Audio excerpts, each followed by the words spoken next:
Good morning. Oh, it's time to get started. Good morning, legacy builders. All right, let's go in. Let's see who's on. All right. Good morning, Markel, Daniel. Good to see you. Good morning, Francesca. Good morning, my legacy builders. So good to see you all this morning. Happy to have you. Our drink, I have a new cup this morning. It's not a new cup, but first time on Tea Time Tuesday. So grab something,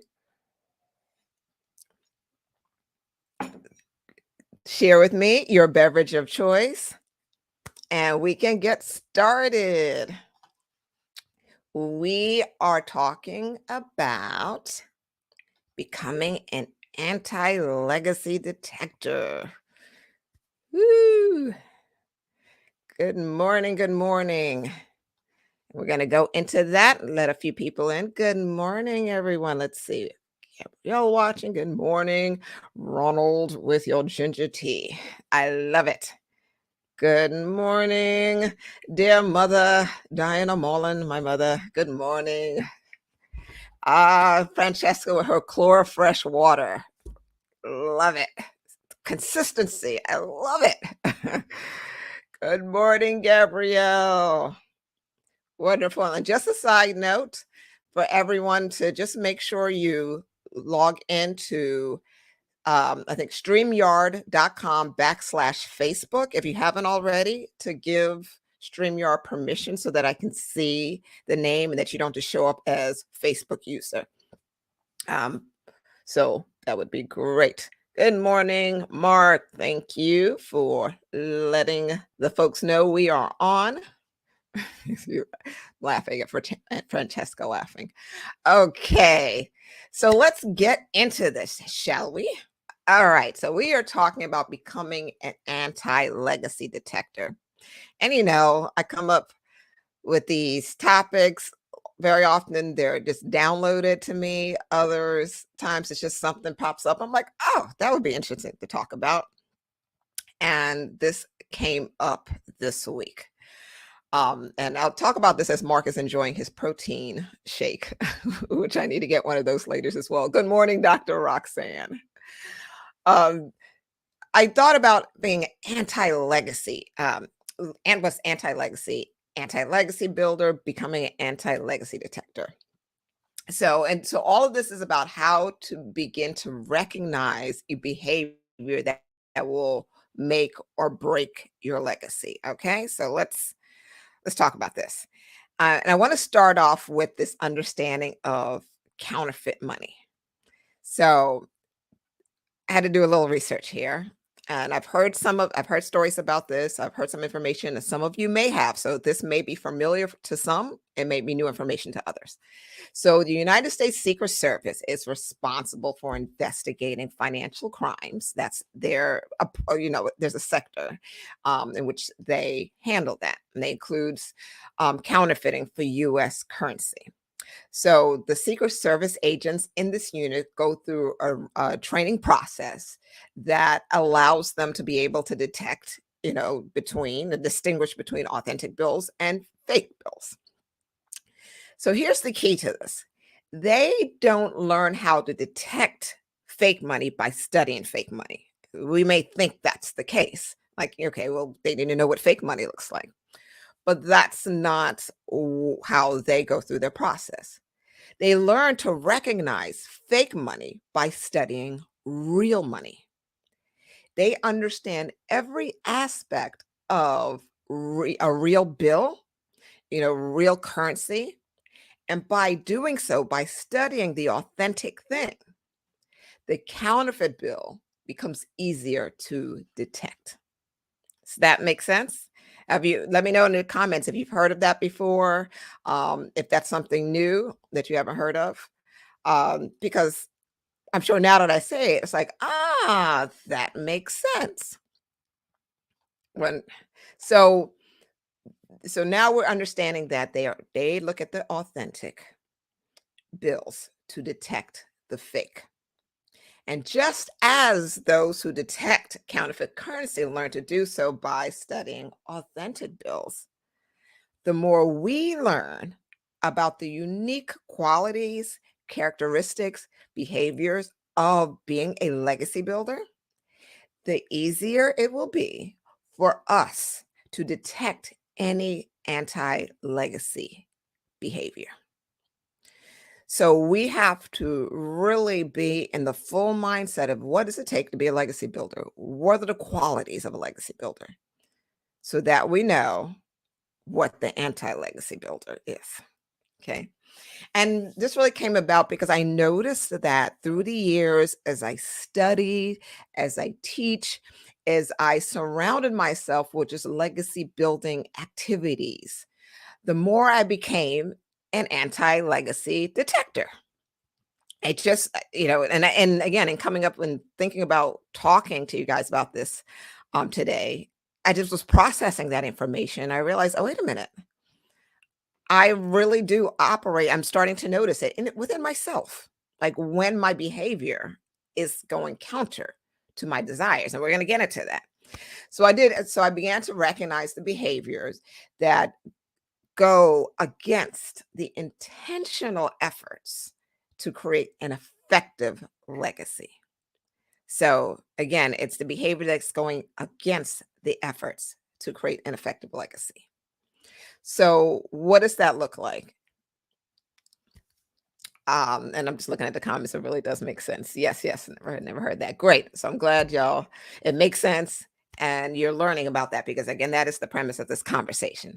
So it is important. This is an important conversation because these anti-legacy behaviors can unknowingly exist in any of us, all of us, no matter how and no matter the amount of efforts that you're putting into being a legacy builder and moving forward, if you're not really paying attention to the anti-legacy behavior, it can hinder your efforts and causing your results to not match your expectations.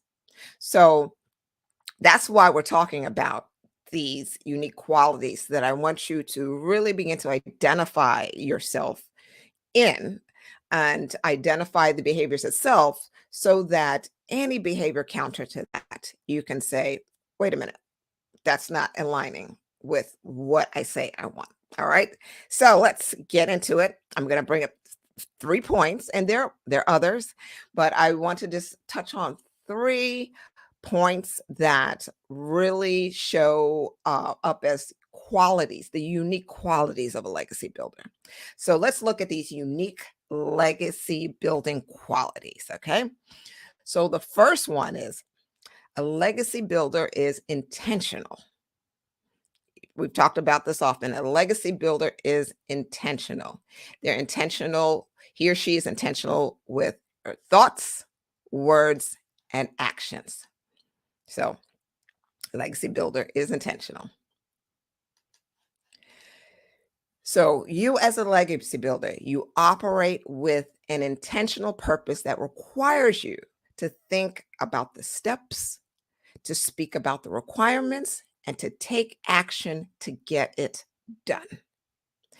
And intentionality shows up in everything you do, like I say, everything you do, say, how you operate. Because I think we've known in this group, or we've had enough discussions to understand that how you do one thing is how you do anything. And if you're a legacy builder, that is your being, that's a part of your being. It shows up everywhere. So it's not about leaving things to chance.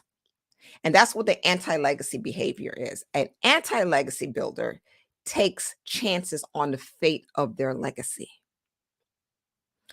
And a legacy builder is intentional. That's what you want to focus on, being intentional, setting up the plans, taking the action that it takes to get done. The anti-legacy builder takes chances on the fate of their legacy. They're not planning. they're winging certain aspects of their lives.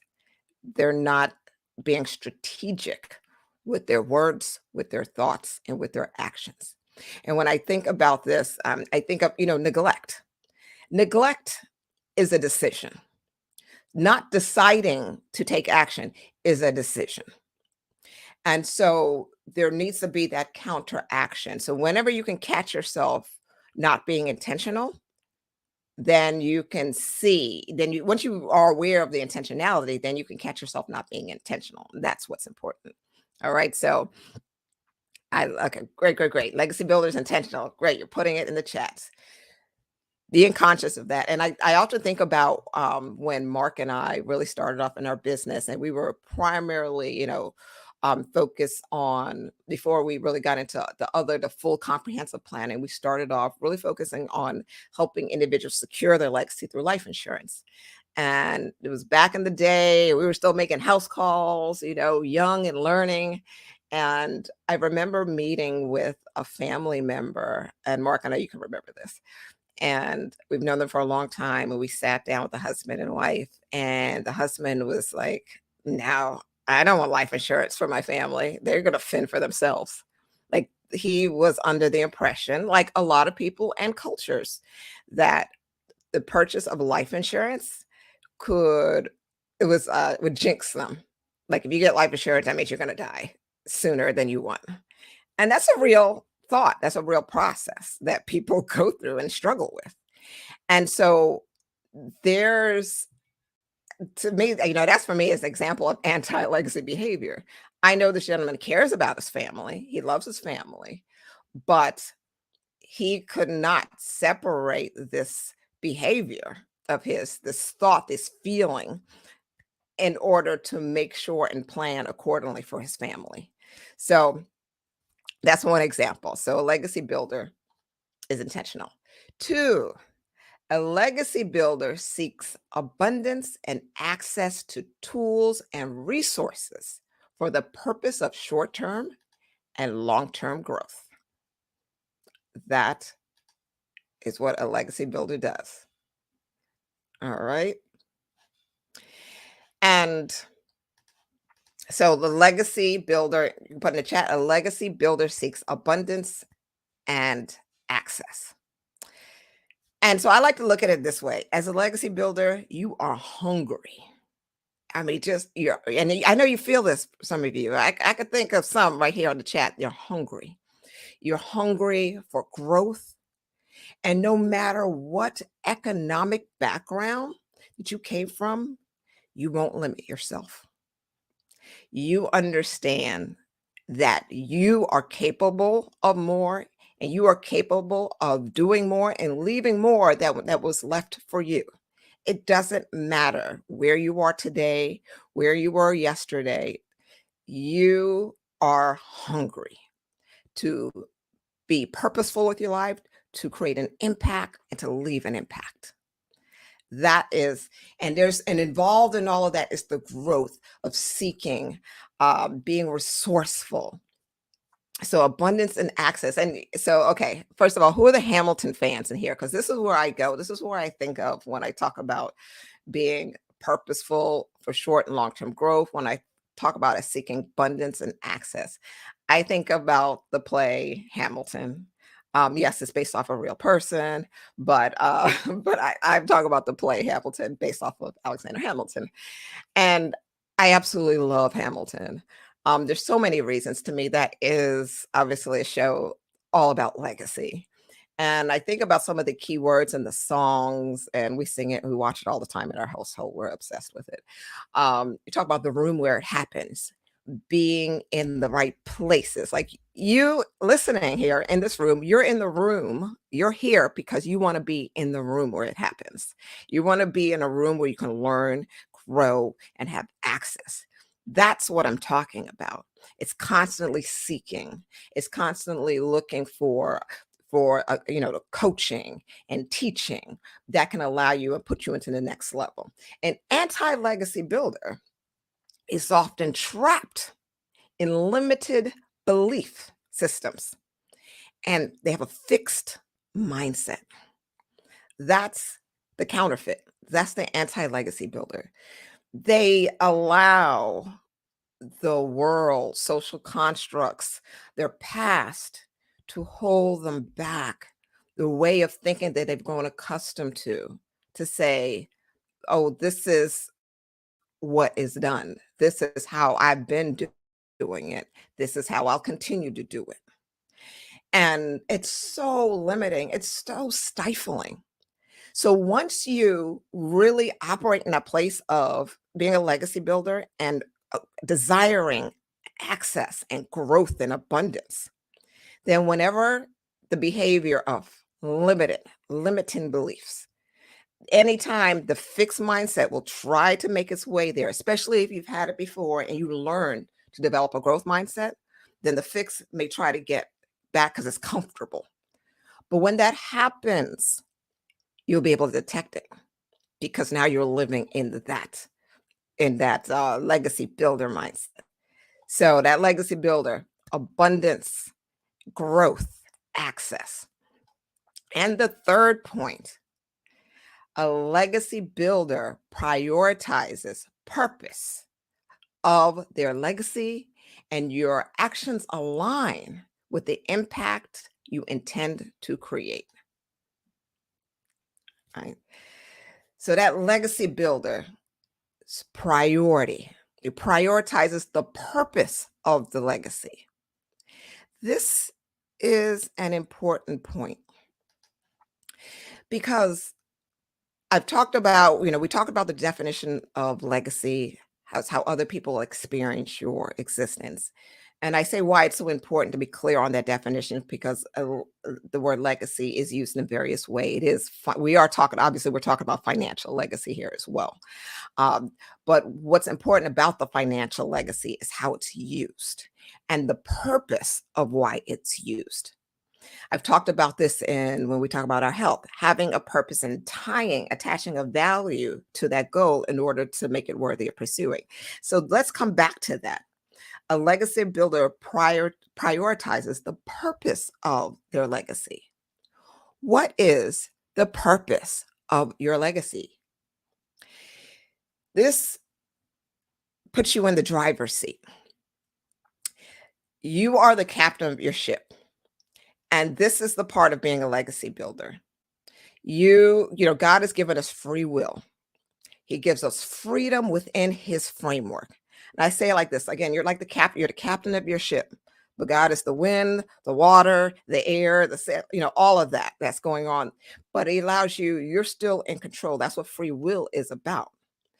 And I say that, I emphasize that because so often we want to blame other things in life for not getting things done. We put we get distracted. That's the anti-legacy builder. The anti-legacy builder gets comfortable with allowing life to just happen.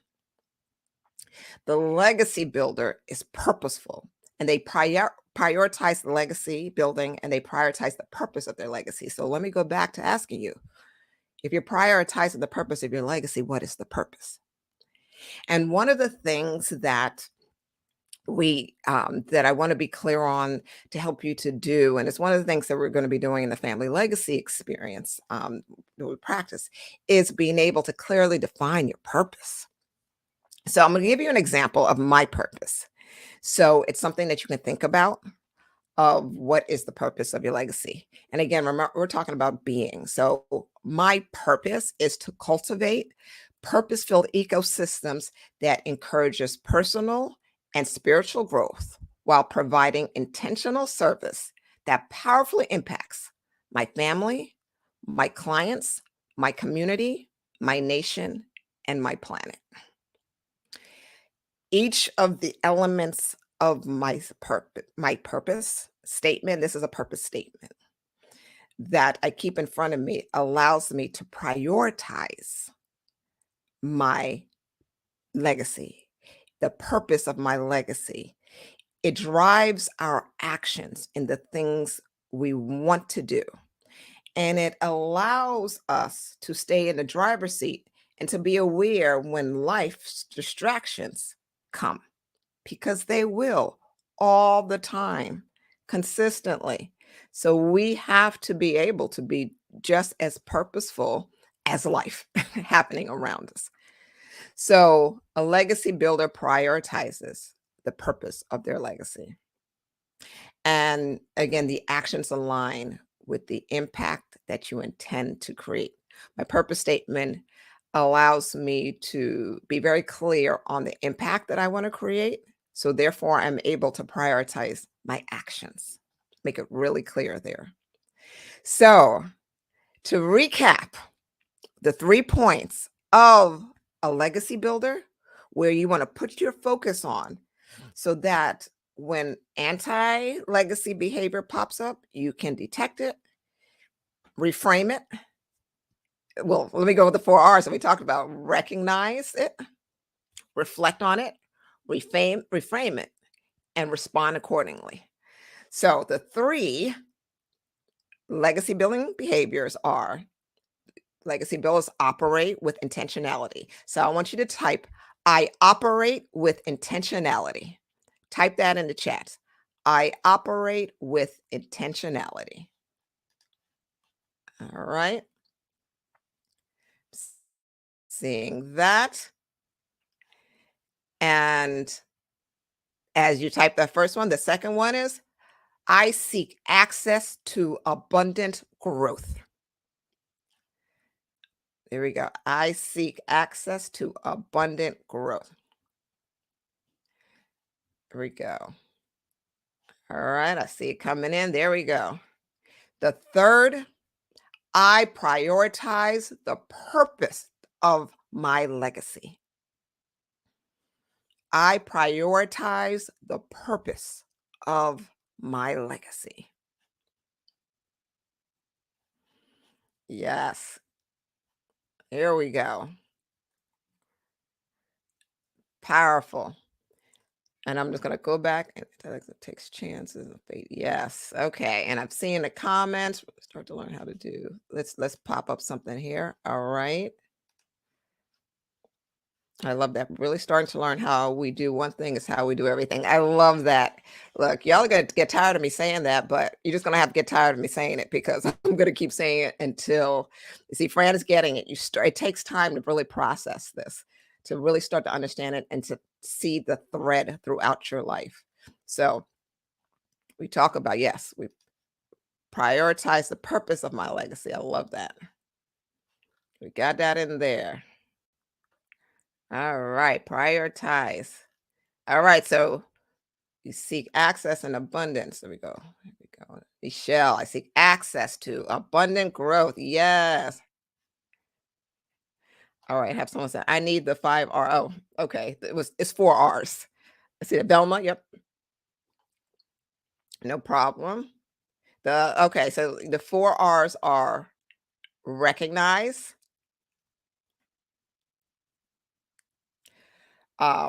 reflect, reframe, and respond. So wonderful. I am so glad that you got it. And I know as legacy builders that will continue to focus on the behaviors that will keep us in alignment with the desired outcome and the desired impact that we are determined to create. Continue to stay plugged into this Facebook group, plugged into the resources that Mark and I will continue to provide you so that you will develop the behavior that will powerfully build your legacy. I will see you next time, next Tuesday. Until then, keep drinking. Bye bye.